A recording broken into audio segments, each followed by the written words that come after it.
I used to think exhaustion came from doing too much, but now I think it comes from becoming someone the world needs every single day. For years, life asked me to become many things: a daughter, a mother, a partner, a student, a professional, then unexpectedly, a patient. Nothing of those roles were wrong. Each one was meaningful. Each one shaped me. Each one taught me something about love, responsibility, and resilience. But each one also asked something of me.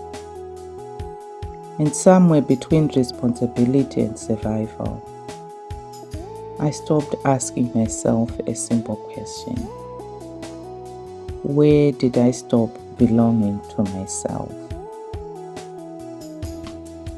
I don't think we lose ourselves all at once.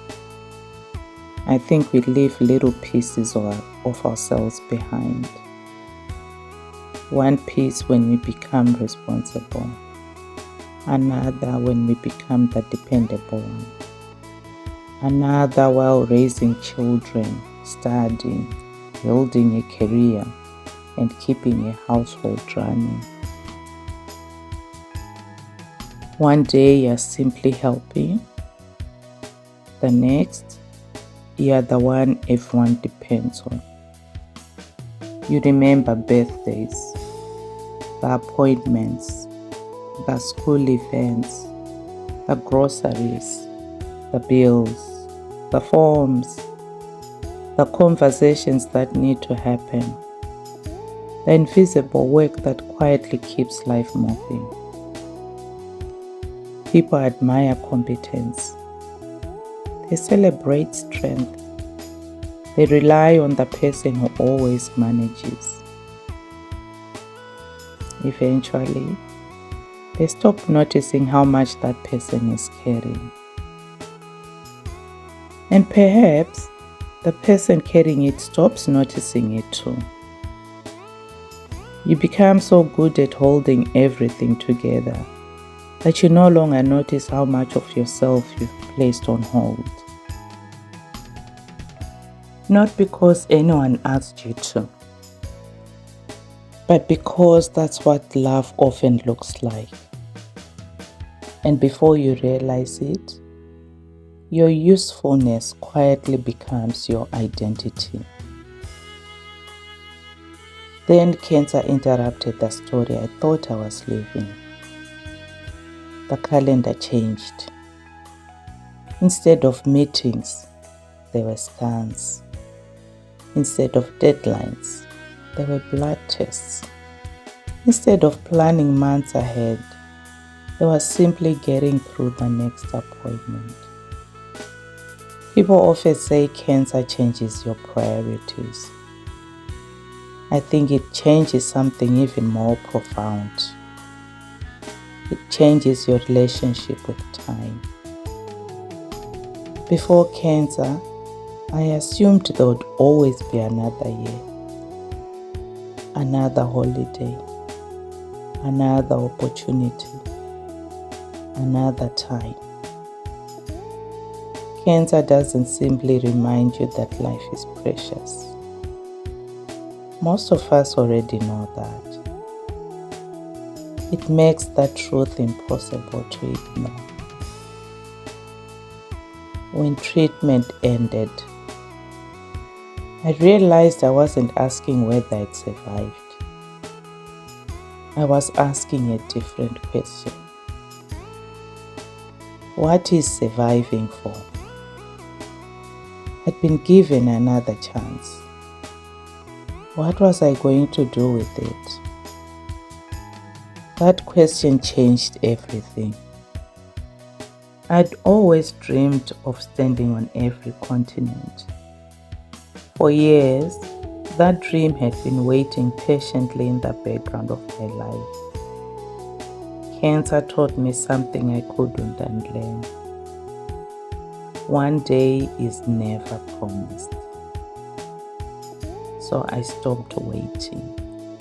I booked the trip, not because I wanted to escape my life, but because I wanted to return to the parts of myself I'd slowly left behind. On my first morning in Europe, I woke up and laid there for a moment. There was nowhere I had to be, nobody waiting for me, nobody asking me to solve a problem, nobody needing anything from me, no timetable, no responsibilities pressing against the edges of the day. And instead of feeling free, I felt uncomfortable. My first thought was, what needs doing? That question surprised me because there was nothing that needed doing. I'd simply forgotten how to begin a day without immediately becoming who everyone else needed me to be. So I walked through Hyde Park in London, the colorful streets of Lisbon, along the river in Porto, through Seville, Madrid, the quiet lanes of Siena, the canals of Venice, the Gothic quarter of Barcelona. Not because I had somewhere to go, but because I didn't. I wandered through cities where nobody knew my name. Nobody knew what I did. Nobody knew my history. Nobody knew I'd had cancer. Nobody knew whether I was successful or struggling. To everyone I passed, I was simply another woman walking through their city. There was something quietly liberating about that. For the first time in decades, I wasn't introducing myself through my responsibilities, or my achievements, or what I'd survived. I was simply present. One afternoon, I found myself sitting in the Luxembourg Gardens in Paris. I wasn't there because it was another place to tick off a list. I found one of the green chairs, sat down, and stayed. Around me, life unfolded at a pace I wasn't used to.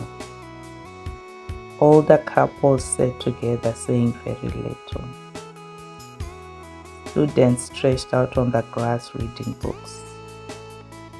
Parents watched their children sail little wooden boats across the pond, smiling as the wind gently carried them from one side to the other. Nobody looked as though they were trying to make every minute productive. Nobody seemed apologetic for resting. Nobody appeared to be earning their right to be there. I remember wondering, have people always known how to live like this? Or have I simply forgotten? It wasn't simply that they had time. It was that they trusted it. And I realized I'd spent years treating time as something to manage instead of something to inhabit. I also realized something else. Somewhere over the years, I'd stopped giving myself permission. Permission to wake up without carrying everyone else's needs before my own. Permission to hear my own thoughts before the noise of responsibility drowned them out. Permission to remember who I was beyond everything I did. I hadn't traveled across Europe looking for freedom. I think I was looking for permission to belong to myself again. Somewhere between those quiet mornings, the long walks, the cafes where I lingered over coffee, and afternoons spent simply watching life unfold, I realized something.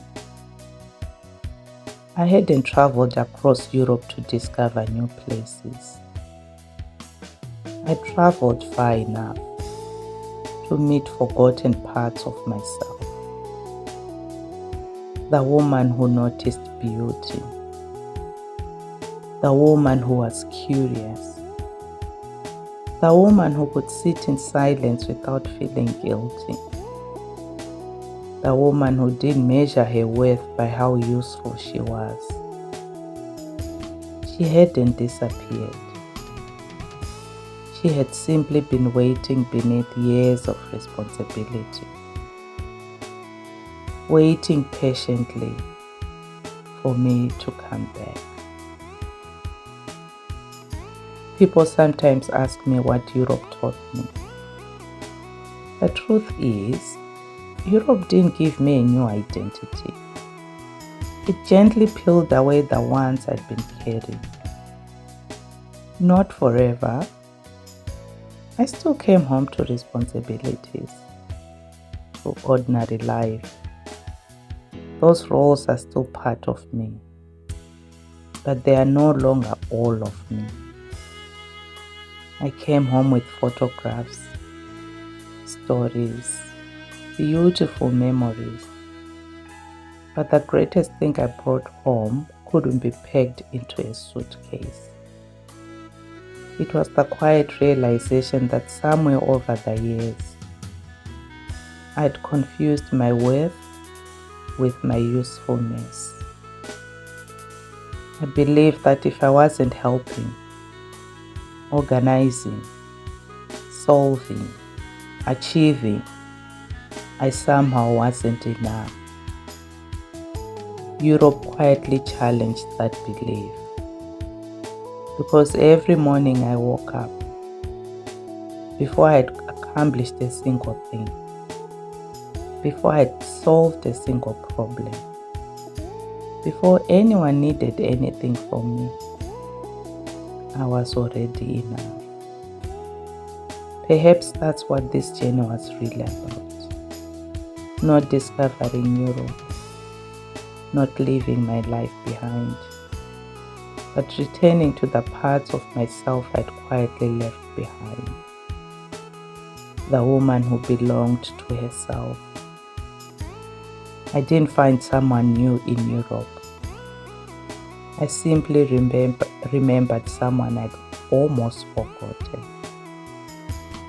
And I brought her home. If this story reminded you of a part of yourself you've been missing, I hope you join me for the next chapter. Please subscribe to my Quiet Unfolding, where each week we explore the quiet questions that shape our lives: identity, healing, purpose, and the courage to become ourselves again. Thank you for walking this journey with me. Until next time, take gentle care of yourself.